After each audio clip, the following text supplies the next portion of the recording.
Hello, and welcome to another empowering episode of Say When, where we explore the journey of intuitive eating, body acceptance, and liberating ourselves from the shackles of diet culture. I'm your host, Holly Toscanini, and today I'm going to invite you into the transformative world of LifeBliss Wellness. Founded by Lisa Branscomb, a visionary lifestyle coach devoted to uplifting wellness and fostering a nurturing, anti-diet approach to self-care, particularly for Black women. Lisa champions the philosophy that it's the perfect moment to embrace softer, healthier, and more joyful ways of living. At the heart of LifeBliss Wellness is a profound mindset that's dedicated and a holistic worldview where it's spirituality, sexuality, sensuality, joy, and relaxation. These things become the gateways to unlocking your inner vitality, creative spirit, and confidence. And these are essential elements for a life filled with happiness, health, and softness. Drawing inspiration from the ancient enriching teachings of Tantra Yoga, which utilizes the art of moving meditation, Life Bliss Wellness is a journey beyond personal freedom, mental clarity, and blissful experiences in the fabric of everyday life. Lisa is using this as more than a concept. It's really a celebration and abundance, a celebration of sisterhood, acceptance, sensuality, and joy. And these are pillars of health. And it stands in contrast to the outdated practices of restriction, deprivation, and overexertion that have continually let us down. Welcome, Lisa. I am so excited to have you on today's show. Thank you for joining me. Thank you so much for inviting me. I'm happy to be here. Now, can you share with us what really inspired you to create Life Bliss Wellness and how it specifically addresses the needs of the modern Black woman? Yes, when you look at wellness as a whole in our just mainstream culture, there's an absence of people who look like me. Mm-hmm. And the issue is not necessarily people who look like us, but people who value culturally what Black women value. And so oftentimes you see just images of people sitting on mountaintops meditating or a stack of rocks or things like that, and we just don't relate. And then oftentimes when we do join wellness organizations or clubs or any other, type of gathering of women in the name of wellness, we just don't seem to fit in. And it does not help us because we're trying so hard to create this look that we just don't have, and it's counterproductive. So I felt like we need to have wellness that actually addresses us, not trying to fit into someone else's box, but to basically build our own. Beautiful. Now, I noticed that you talk a lot about softer living. Can you go into that a little deeper and really explain what that is and what it means for you? Mhm. Yeah, I've been noticing like in the last couple of years, there's been a lot of chatter online about soft life. People want Mhm. to live softer. And at first, I just kind of brushed it aside, didn't think about it until I looked a little bit closer and I found that it was, first of all, originated out of some women in Nigeria, which I Mhm. found really interesting. Mhm. And and then I looked at the concept of it, which is a life of less stress and more joy. And I thought, okay, and I dug a little bit deeper and I found that it matched almost identically with my previous teachings of Tantra. Mhm. It just was absolutely, I was like, this is Tantra. And and so a long time ago, I used to have a practice called Life Bliss Solutions, and it was Mhm. life coaching from a tantric perspective. And the Beautiful. issue that I had with this was way back in the early 2000s. Mhm. When the issue that I had was it was hard to market Mhm. because back then the word tantra was not what I knew it to be. There was Right. something on HBO called Real Sex, and they had an episode about tantra that just burned me to the ground. I was like, Mm. oh damn! Yeah. And I was getting creeps, contacting me. I was like, this is not what I want. So I just erased it from my entire program. Mhm. But it's always been like a guiding philosophy for me. It influences my lifestyle in my own lifestyle, and then even the work that I do. So as I was reading this soft life information, I was like, oh my gosh, this is Tantra. I can bring back Tantra. And I decided to bring it back, but not necessarily saying teaching Tantra because it's very esoteric Mhm. and I also don't really prefer the guru student relationship at all. Right. I prefer a more like a guiding to yourself kind of um, setup for it. Hmm. So I said, okay. And I got encouragement from my fellow coaches. They were like, yeah, do it. And I was super excited about it. But there has been a lot of interest in living a softer life. And that comes from traditionally Black women being stereotypically considered like the strong Black woman and Hmm. having to be the person who's providing labor or helping someone else and sacrificing our own well-being in exchange for someone else's. And we're getting tired. And I think one of the things that sort of triggered this was during the pandemic, when we all got a chance to just take a stop, slow down and take a look at our lives. And I Yes. think a lot of Black women, as everyone else did, was like, oh, you know what, this really isn't working. So we need to find Mm. something else. And so I just decided this is what I'm going to do. And I'm very excited about it. That's amazing that you were able to take those three concepts and see the overlap. I have a kind of a vision of like a Venn diagram where all of these three kind of areas overlap, and that little area in the middle, that's Lisa, and that's Life Bliss Wellness. It's so cool to hear you talk about how that all came into being. I noticed that both of our philosophies sort of reject the mainstream wellness narrative. How do you believe that your coaching differs from the fear and conflict driven perspectives that are currently in mainstream wellness? Well, the whole idea of life bliss wellness is joy Mm, and happiness. And without joy and happiness, you can't have health. And that is true. pretty much the opposite of what's out here in the Mm, mainstream. Even down to when I decided to move away from Tantra and I was just, hmm. like a health coach, and people would say, okay, you have to find their pain point and tell them what's going to happen to them if they don't hire you. And I was like, wait, nothing's going to happen. And it was pretty disappointing because Hmm. I was supposed to paint this grim picture of what Hmm. was going to happen if you don't do this right now. And it just did not resonate with me. And I failed miserably at it because I'm not a good liar. so, so I'd be like, and then I just decided, okay, to hell with it. I'm not doing that Hmm. anymore. And Hmm. and the thing is, how can wellness possibly be based in fear? Right. That doesn't make sense. That is kind of a powerful thing you just said, because you're right, it can't. But all the marketing that's done around it is exactly what you say. It's that Mhm, hit their pain points, make them afraid that if show them the scarcity if they don't do it right now. And how can any of that be the precursor to a healthy relationship with your coach, right? Where there's mutual trust and mhm, respect if they've been sold this idea of fear. So that's really insightful. Now, mhm. you also mentioned that you have some internal signals for self-care. Well, we all do, but they're often ignored because of external influences. So, can you talk just a little bit about how you help your clients reconnect with and trust those internal signals? Mhm. Yeah, I focus a lot on liberation. Mm-hmm. And liberation is a powerful word, especially for Black women. And so when I talk about liberation, I'm also saying stop looking for permission from external sources, stop Mm-hmm. looking for instructions. Stop listening to someone telling you that you need to drink 64 ounces of water every day. What if you are not thirsty? Or what if you're super thirsty?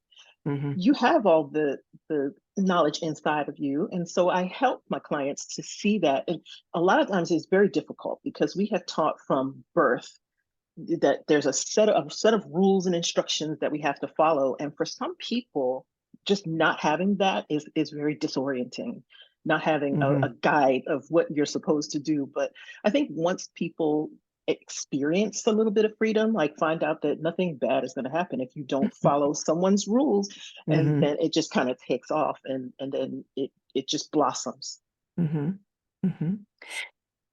In the world we live in, where diet culture and consumerism so heavily influence our health choices, how does Life Bliss help women break free from those forces and make some authentic decisions for their well-being? Well, one of the things is that there's no thing to sell. There's not a Mm-hmm. specific thing. And one of the main principles of my idea of soft living is not the luxury, you have to buy things, you have to have like the most expensive purses. And, a Mm-hmm. lot of soft life information is about that luxury. And on some level, it is sort of, there is a component where you're giving yourself the permission to Mm-hmm. have what you want because you deserve it. But that isn't the core of wellness. That's just a little tiny part of it that's kind of off to the side. And so you don't have to be sold. Once you learn how to listen to your own signals and free yourself from the rules and regulations of the Mm-hmm. external sources, then you don't need anything else. In fact, my goal with my clients is such that once we work together, after that, you don't have to come back to me. Unlike the weight loss industry where they keep on coming Mm-hmm. back and coming back because it's going to fail. No, once you learn how to apply these principles and then adapt them as your life changes, you don't need to come back to me. And that's something that is hard for a lot of business owners to grasp, but it's not Mm-hmm. because there are like millions of women out here to help. Right. I don't have to keep helping the same 10 over and over again. Right. Well, and what you're offering is something that is sustainable, right? It's an understanding of yourself and your body and what your body needs. And it seems like the concepts of intuitive eating also sort of play into this idea of soft living because it does free you up from so much of the shame and guilt and restriction that we go through when we're dieting or trying to change our lives, even goal setting, trying to set goals in a very specific way that don't encourage you to be the kind of person who can reach the goal, not just the accomplishment of the goal being the be all end all. Hmm. And then the determination of what the goal is, Mm-hmm. that to me is very important. Who decided that you should be fill in the blank? Mm-hmm. Only you get to make that decision, not somebody else. And I find that that concept feeds right into the whole femininity Mm-hmm. idea, where historically Black women were told that we weren't feminine. And that continues today because that whole strong Black woman trope just Mm-hmm. keeps on showing rearing its ugly head. And so that is considered not feminine. But what what isn't always clear is the fact that who decided what feminine was. Mm-hmm. As far as we're concerned, that's part of the patriarchy, and that Yes, was designed to control women. And absolutely. so everything from the diet culture to how you're supposed to look and how you're supposed to behave, whether you're supposed to be submissive or vulnerable or all of that is all part of that patriarchal lie. And Right. once we realize that and let go of it, then it's easier to understand that femininity isn't at all, it's not wearing pink, it's not wearing makeup, it's not being quote unquote girly. It is none of Mm-hmm. that. What it is, it's power. It's Mm-hmm. authenticity. It's a Mm-hmm. power that comes from being a woman. And it doesn't always look the same. For example, I had a client a long time ago, and she wanted to tap into her femininity. Mm-hmm. And she was struggling and things like that. And then at one point, she shaved her head bald. And, the stereotypical idea of femininity does not involve being bald headed. Oh no, But it's like lots of hair, yeah, right? long Yes, flowing yes. hair. Once she shaved off all of her hair, she became the most feminine self that she Wow. could be. And in her instance, I think it had a lot to do with the requirements, the hair thing Mm-hmm. and all the stress around it. And once she got rid of that, she was free. And so it's a very good example of how what society perceives as being feminine actually Mm-hmm. was unfeminine for this person. Mm-hmm. Wow. Yeah, I don't know that women take the time to question why they think their version of femininity is really their version when exactly what you just said, it was a set of sort of guidelines and rules that was given to us by primarily white men about what women are supposed to look like, and it's the subservient, it's the thin, it's the hair, it's, all of those things that make us fragile and helpless and dependent, when Mhm. sometimes the most feminine thing you can do is just stand in your own power Mhm. and Yeah. reject that. Yeah, that's really exciting to hear. Now, you had mentioned that your practice was influenced by tantric yoga. Could you explain how some of those teachings are adapted in your approach to this more contemporary lifestyle? How do you use this with your clients? Well, first of all, the whole idea of feminine power turned on its head. Hmm. Just like what we were just talking about, the fact that it doesn't look necessarily like what you think it does, and it is powerful. It is not weak. It is not submissive. It is not vulnerable. It is power. And once that's the sort of the first part of it, once you feel that, okay, I have this power, it's Hmm. almost the same. The only thing I can kind of compare it to is being a mother, Hmm. um, or a homeowner if you're Hmm. not a parent. Somehow, when I got this mortgage payment, I became like, okay, I'm the boss of everybody and everything. So, My house, I, my rules. exactly. And, there was things, I bought in a neighborhood where things were going on, and I wasn't afraid. I just bust outside and be like, what do you think you're doing right here in my yard? And that's the closest analogy I can come up Hmm. with that Hmm. power. It's nothing like what we thought it was. It's complete. It's a feeling, and it's inside, and you have to kind of move around and find out how to trigger it into action. Hmm. And another part of tantra is sensuality, which is Hmm. also often misunderstood. Hmm. It's not. It's looked at as being bad or sinful. Hmm. Um, but in reality, what sensuality is a connection between you and the world around you. Hmm. And that connection removes the duality. So you are actually a part of it. And one part, my most effective way to demonstrate this is with nature. Hmm.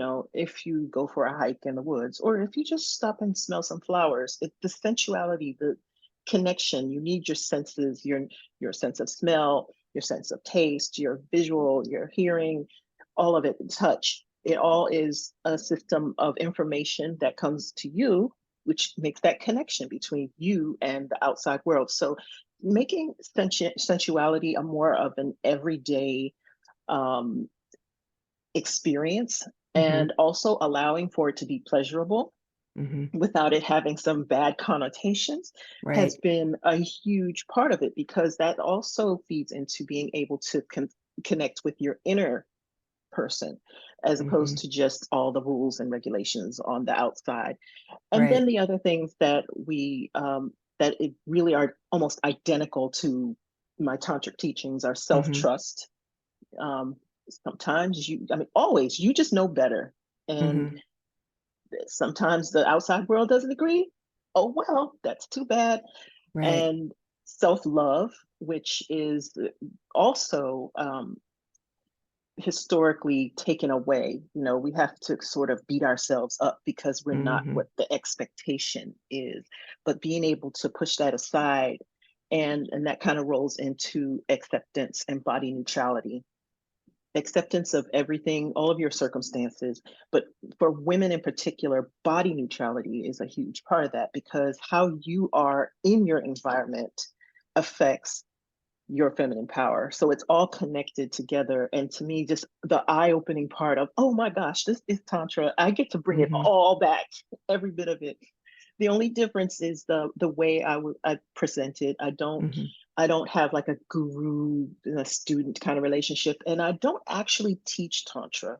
Hmm. I just take the principles of Tantra and help people decide how they want to live, and what they want out of their lives, and how it can basically help to balance their lives, and allow them more joy and pleasure.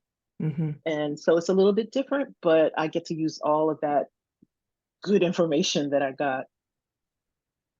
You touched on something really critical when you're talking about sensuality. If you are in a body that you have been told is wrong your whole life, it's almost impossible to connect with that part of yourself, that sacred feminine, or that sensuality, allowing yourself to appreciate the body that you're in. How do Hmm. you work with clients when they have challenges with their perception of their bodies or their body image? The first part is that my potential clients have to have the the potential to do this. Hmm.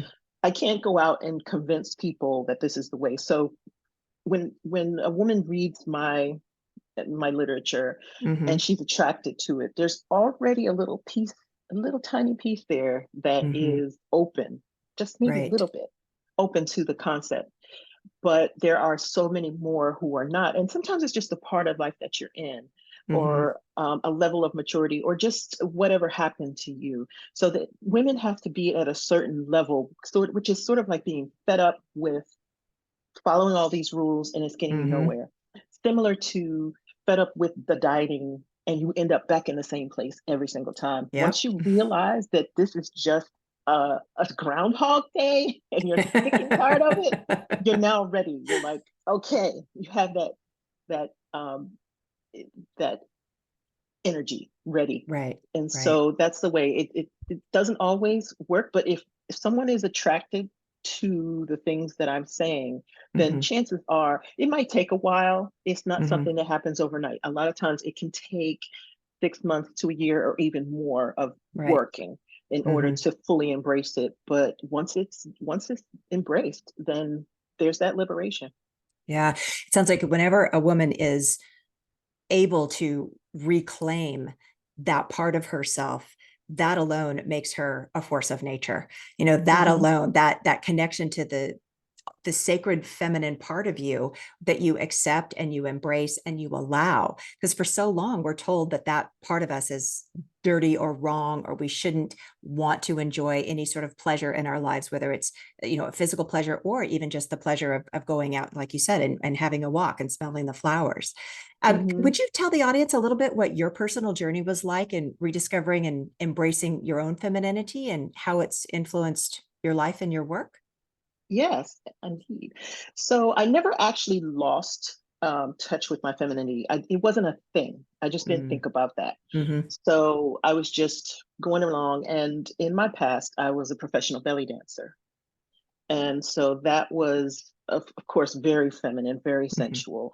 And I was looking for another dimension to my dance. Mm-hmm. I don't know how to describe it to any, it's like, I didn't want it to be flat, just somebody making moves. Right. I wanted my audience to feel the energy that I'm sharing. And so in researching this, that's how I stumbled upon Tantra.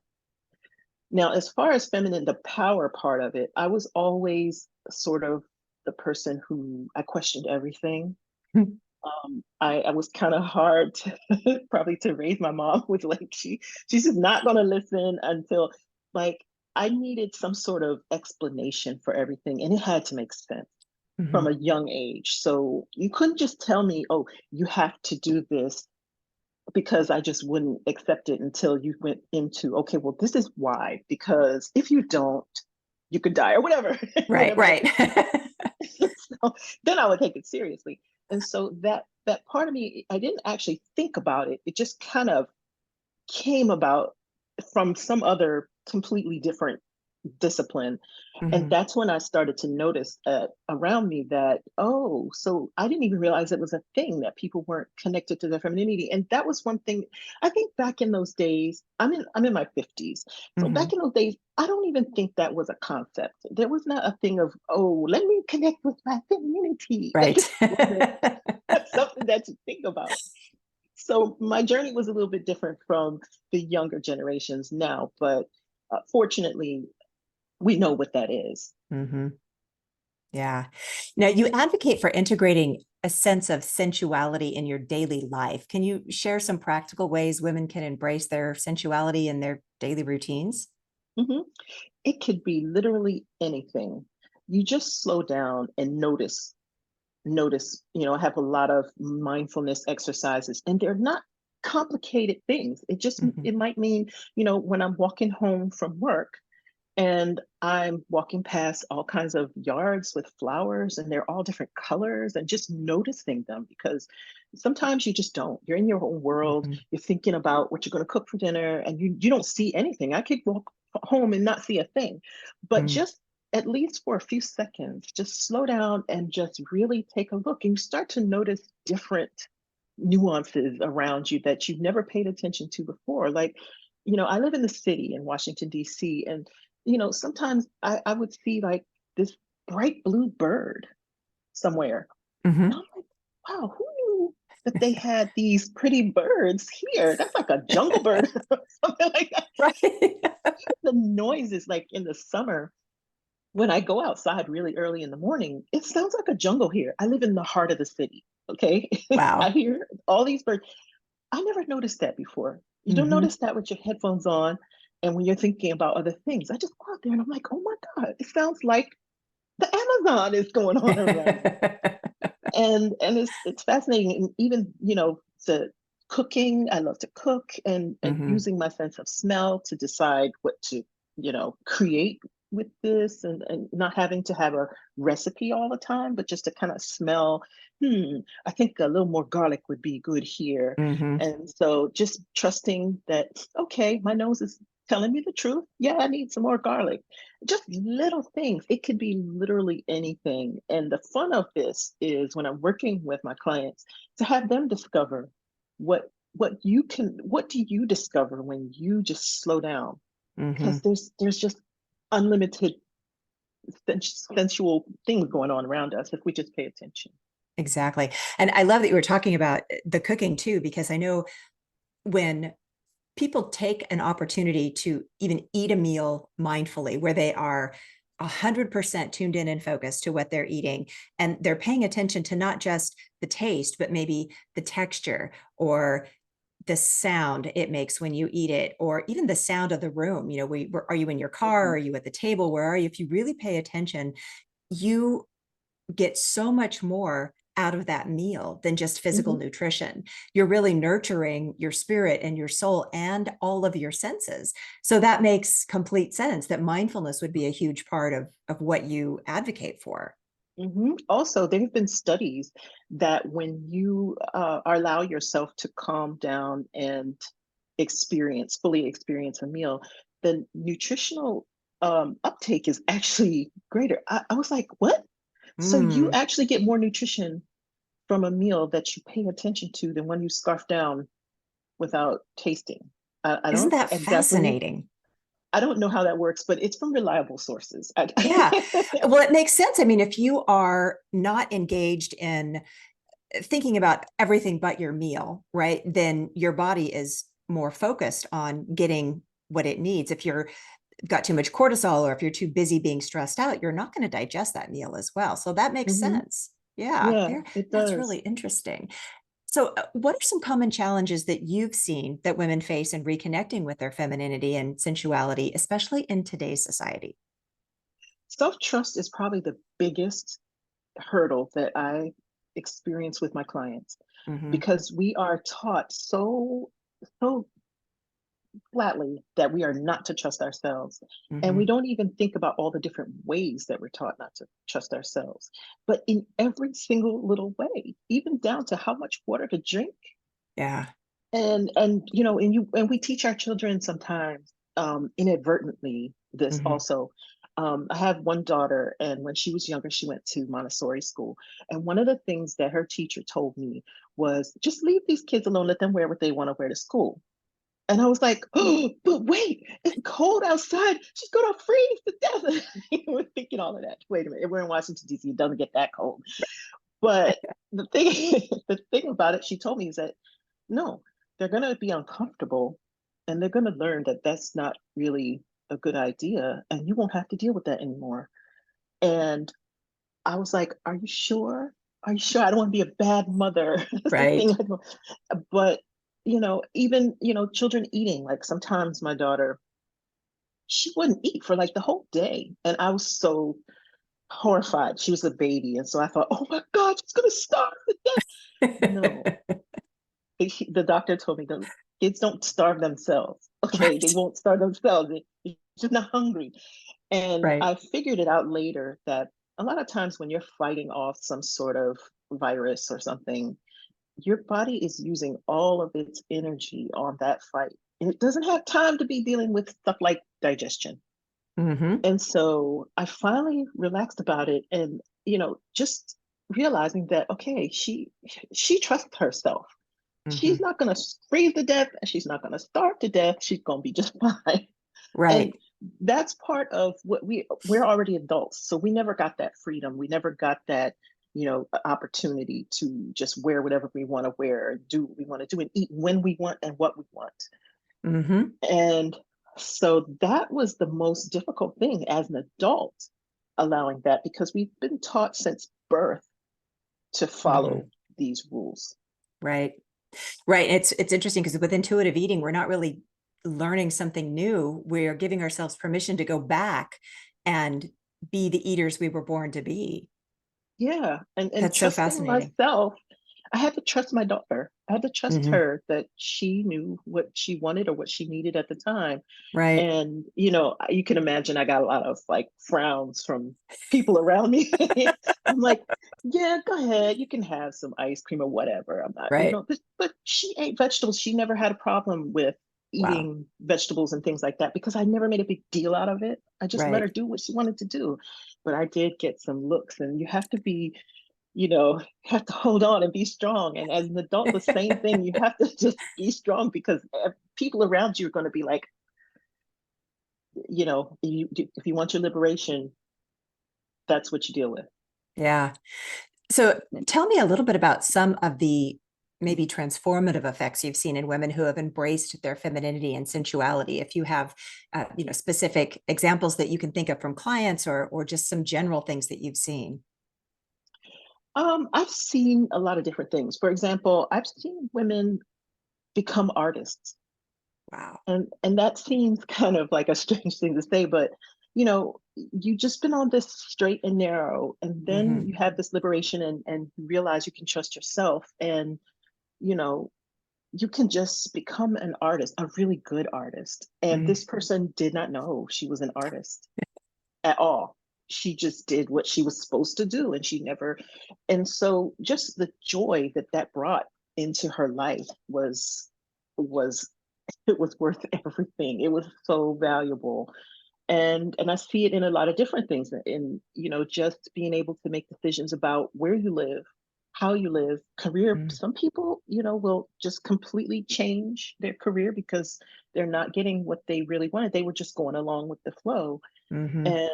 And in some cases, women have made complete changes, moved away, done things, completely differently, and we're just content with themselves. And a lot of times you see health conditions resolve Hmm. because a lot of health conditions, stress is the root of them.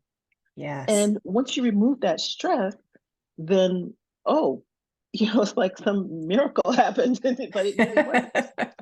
Remove that stress, and therefore we're able to heal who you are, in your body and your mind. Hmm. Hmm. Now, for women that are kind of new to this whole concept of, embracing their femininity, what initial steps would you suggest to really start the process of learning how to embrace their sensuality and their sense of femininity? I think the first step is to do a cleanse, not a diet Okay. cleanse, but Uh-huh. a sort of like media influence cleanse, and Okay. start identifying sources that are telling you what you should be, or what you should do, or what you should Hmm. have, and Hmm. just kind of like silence them. Even if it's temporary, silence them, just push them aside. And in some cases, I recommend that people just take like a half a day or a day and just be quiet. Don't read, don't go online, don't mess with your phone. Mm. Just be with yourself, and just allow yourself to just let your mind go, and just give yourself that feeling of what it feels like not to be told things 24/7. Right. And then usually that just morphs into like, blocking accounts on things, and throwing away magazines, Sure. uh, and it just goes until, okay, now I have cleared out everything that's been influencing me to not be exactly what I want. And then once that is, and that process doesn't have to be 100% complete before we Hmm. are working, but it's just a start. And once you feel that, it makes it easier for you to focus on how you feel, and what you're feeling, and just what you want. Because for the most part, we have been taught not to even speak what we want at all. Right. And so being able to clear out some of this noise, all this noise is so much. And once we just quiet it down, that is the first step to, okay, even if it's not completely eliminated, at least let's Hmm. tone it down a bit so that you can Right. get to this. Asking someone to be alone with their thoughts without escaping to media or the phone, or, that sounds like a hard ask. It Do you get is. pushback on that very often? Yeah, but the thing about it is it doesn't have to be a long period of time. Okay. If you can't I handle got a half a anxious just day, thinking about it. if you can't handle a half day, Sure. half an hour, whatever you can, whatever you can. And once you try it, you realize it's not that hard. Hmm. It's just the beginning of it. When you start, okay, I'm going to close everything, I'm going to shut everything down. You're like, oh, Hmm. but then, just relax. Everything is going to be fine. You can turn everything back on. Sure. Just give yourself a little bit of time. And it's kind of like when you teach meditation, Hmm. a lot of people can't sit there and sit there cross-legged and eyes closed. And actually, I'm one of those people. I don't meditate that way. I use Hmm. moving meditation, because sitting there with my legs crossed and my eyes closed in itself it's otherworldly. And Yeah. Yeah. I don't like it. So it's not the best. And that's another thing we were told, that you Hmm. have to do it this way. And it's not true. You don't have to do it this way. You can meditate while walking down the street. Right. I do a lot of dance meditation, things like that. Now, do you integrate some of that mindful movement into your wellness practice? Yes, yes. And in fact, I'm right now working on creating a whole program around it, Oh, where, exciting. because belly dance kind of, that's how this all fits together. Belly dance was Hmm. the thing that caused it all to happen. And it almost is like meditation, because you are in a spiritual way when you're Hmm. doing it, when you're one of the people who are doing more than just moving the body, because some dancers are just moving, they're mechanical, and that's what Sure. I was looking to get beyond. Once I did that, it was about harnessing energy, and actually giving this energy to my audience.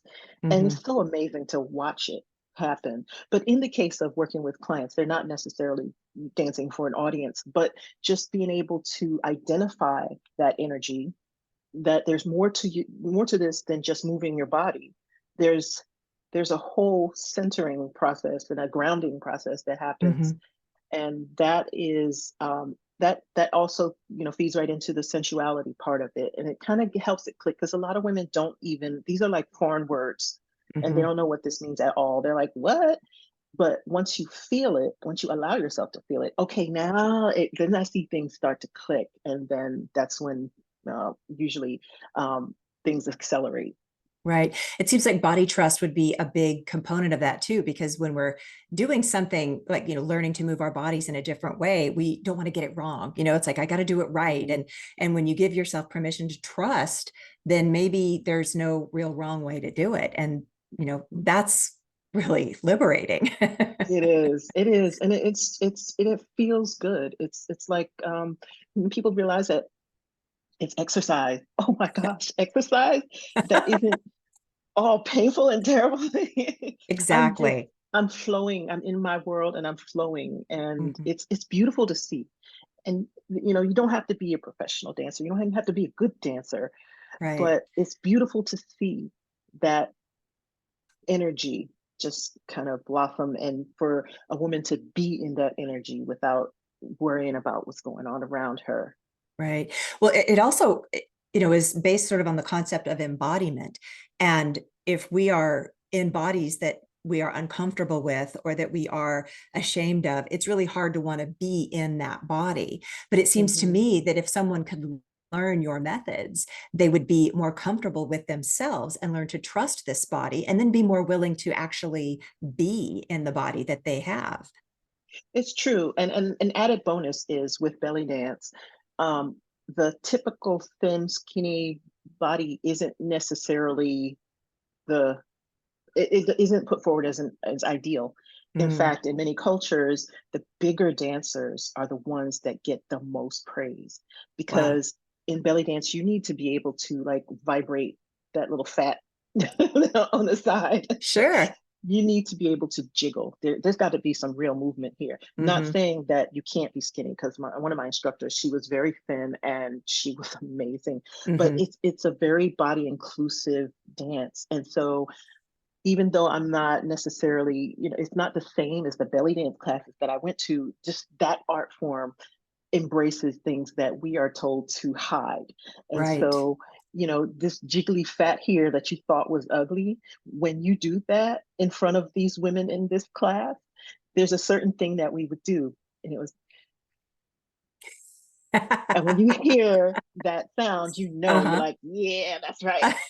And so I love it. that's like the added bonus from the whole belly dance idea. Well, it must be an amazing feeling to be in a group of women that are celebrating you in the body that you have right now.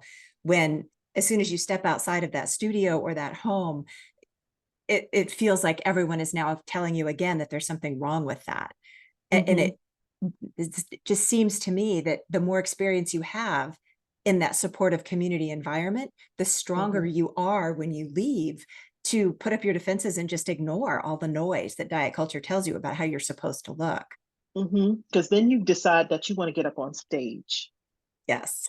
A lot of time, I mean, it's so alluring. Like you may not necessarily have any kind of aspirations, but once you put on these costumes with these Mm. jingly things and fringe and it's sparkly, you just can't help it. You Hmm. just want to get up there, and then your friends are encouraging you, and Right. that's kind of how I ended up on a stage dancing. I danced at a Moroccan restaurant. It was the Oh, best job wow. ever. So much fun every time, and I just made people happy. That was the good thing about working there. My only job was to go there, make everybody smile, get them all riled Hmm. up, and then I could go home. There's nothing better. Now, you emphasize abundance and sisterhood, acceptance, sensuality, and joy in promoting health. Can you elaborate a little bit on how these elements contribute to a person's overall wellness? Yes, if you I have a very firm philosophy that health and happiness go together. Mm. You can't have either. You can't have one or the other. You have to Hmm. have them both, because you can't be healthy if you're not happy, and you're not going to be happy if you're not healthy. And Hmm. healthy is a relative term. Healthy does not necessarily, it's not one type of healthy. Someone's healthy might be different from my healthy. Hmm.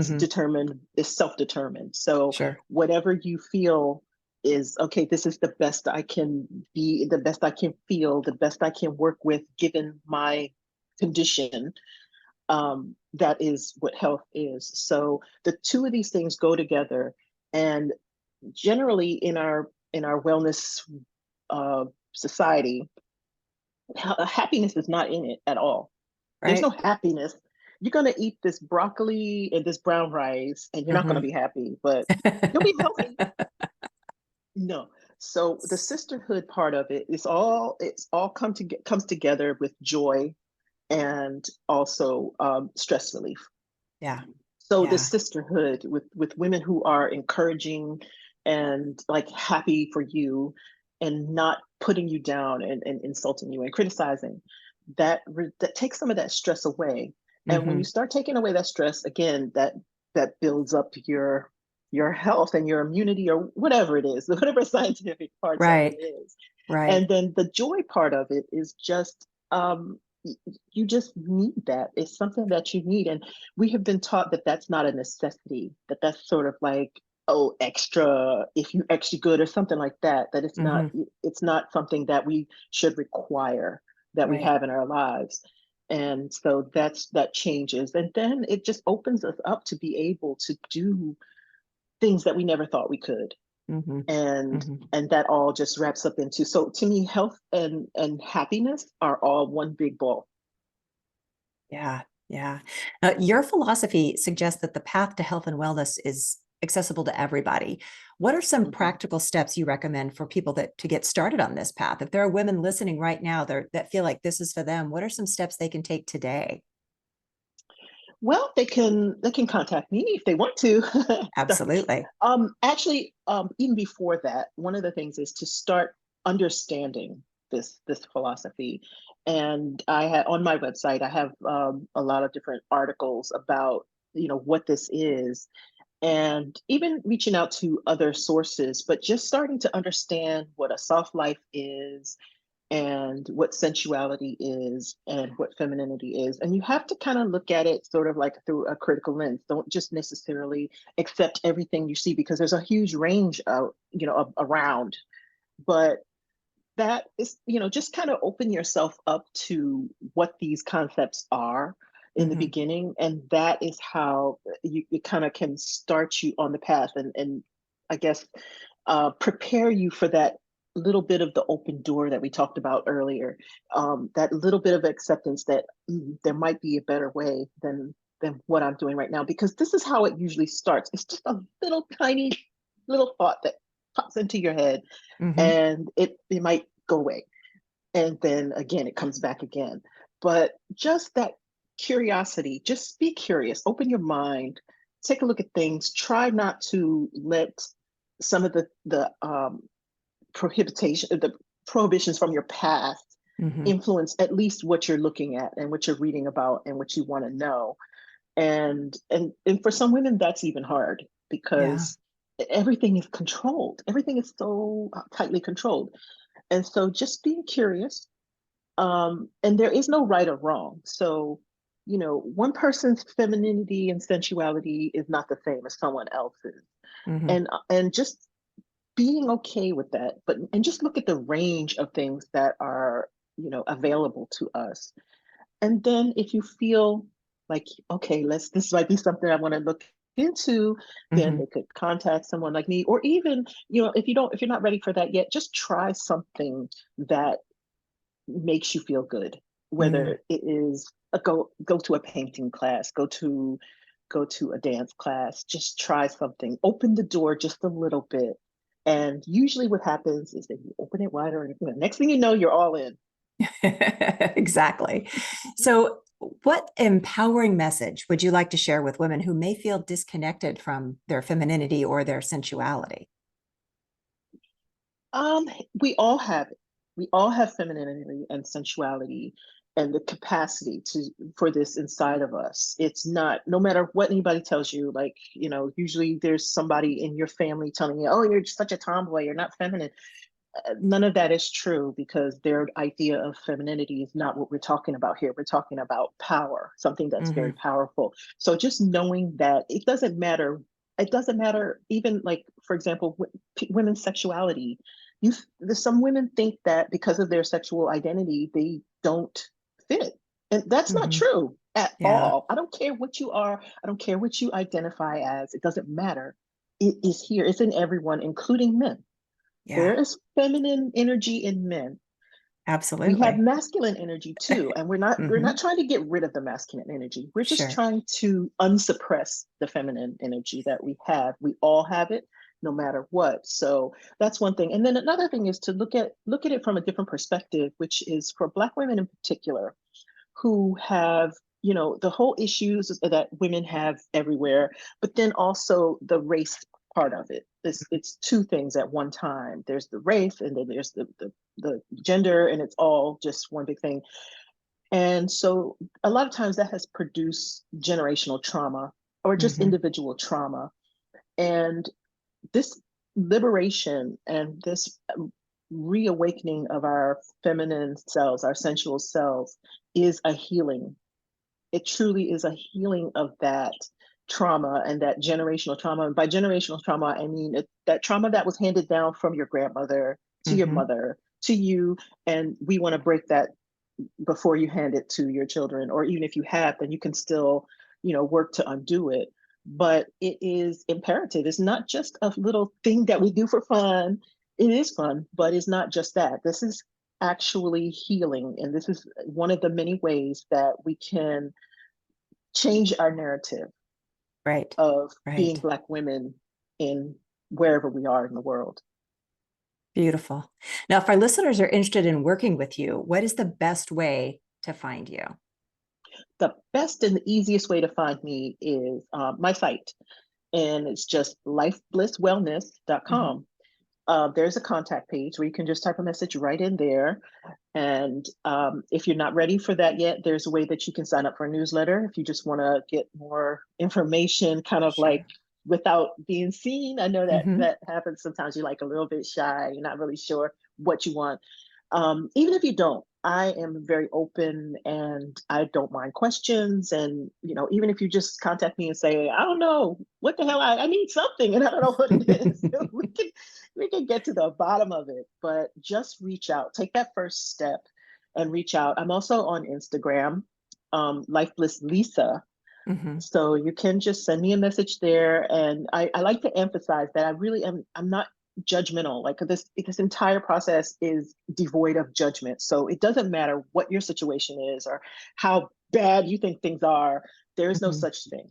Just reach out because this is the way that you can begin your healing without, there shouldn't be anything holding anyone back. It's something that should be available to everyone. And even if you're not a Black woman and you just this resonates, I'm not exclusive. It's just that my message is mostly geared towards what we have. But those things, those lines are crossed oftentimes. So whoever, it doesn't Sure. matter. Just reach out. Now, I know currently you have a new program, the Life Bliss New Year Soft Life Reset. Can you tell listeners a little bit about that and how they can be a part of that? Yes, that is something that I'm offering throughout December and January.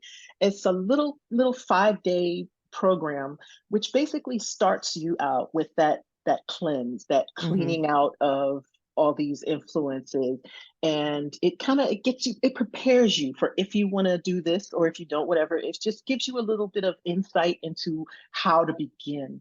Hmm. And it's simple. It's not designed to be, so in depth or anything like that. It's light and it helps just to reconnect with yourself in a light way, not like a lot of hard work. It's just this is and it's the perfect time of year to do it because December is a lot of hecticness, I mean, for a lot of people.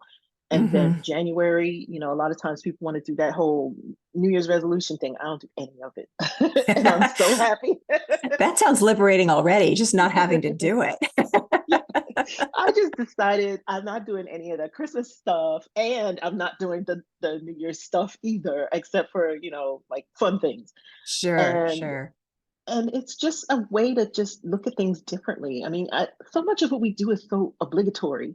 Hmm. Like these Christmas parties, there's ones that you like. Okay, Sure. I do go to parties. And then there's those ones that you're like, oh my God, I have to go. And you're like, no, I'm just the person who's like, I'm not going. And, people around you just adapt. Okay. You put your foot down, you say, look, I'm not doing that anymore. They adjust. In the Yeah. beginning, they might be like, well, no, whatever. I'm not doing it. I'm not doing New Year's resolution. So if there's just something that you want to do and for yourself, not Hmm. other people. So a lot of times in December, you're just doing things for everybody else. You're running around, you're buying gifts, you're, preparing meals and things like that. Do something for yourself for a change. Right, right. Now, if we are doing the Life Bliss New Year's Soft Life Reset, this is not about setting a New Year's resolution, right? No, mm-mm, no Okay. resolution. It's just 5 days of action items that you can do. There's no real goal. It's just action items. And then at the end of that, you can decide what it is you want, if you want to move forward, you want to do something more, or if you just like, eh, that was fun and move on. It's fine either way. Fantastic. Well, as we kind of wrap up this enlightening episode of Say When with Lisa Branscomb, it's clear that her journey and the founding of Life Bliss Wellness are not just about transforming health, but also about nurturing a deeper connection with our inner selves. And Lisa's dedication to promoting a lifestyle that centers on spiritual sensuality, joy, and relaxation as pathways to health and wellness, especially for Black women, is both inspiring and revolutionary. And her approach, deeply rooted in the teachings of Tantra yoga and moving meditation, really offers a fresh perspective on achieving personal freedom and bliss in everyday life. Lisa, thank you for sharing your wisdom and insights with us today and reminding us that embracing abundance, sisterhood, acceptance, and joy is a critical part of our pursuit of a healthier and a more fulfilled life. Thank you so much for having me. This has been great. I'm going to recap a few of the things I'm taking away from our conversation before we end this session, because I think this is such a great bit of information that everybody needs. Okay. Lisa's focus on reconnecting with the sacred feminine and sensuality offers a transformative path to wellness that emphasizes the importance of understanding and embracing these aspects of our lives. And her holistic approach, incorporating the spiritual, the mental, the emotional well-being alongside the physical health, really challenges the conventional wellness paradigms and encourages a more inclusive and empowering perspective on health. And today's conversation really highlighted how joy and relaxation aren't just leisure activities, but essential components of a healthy lifestyle, crucial for accessing inner energy and, as she explained, even creativity. And Lisa's rejection of the restrictive, deprivation based norms of mainstream wellness culture really underline the need for more nurturing and accepting approaches to our health and our fitness. And a key message from Lisa is that wellness and a fulfilling life are accessible to everyone. And I want to encourage listeners to give yourselves permission to pursue your true desire and live authentically.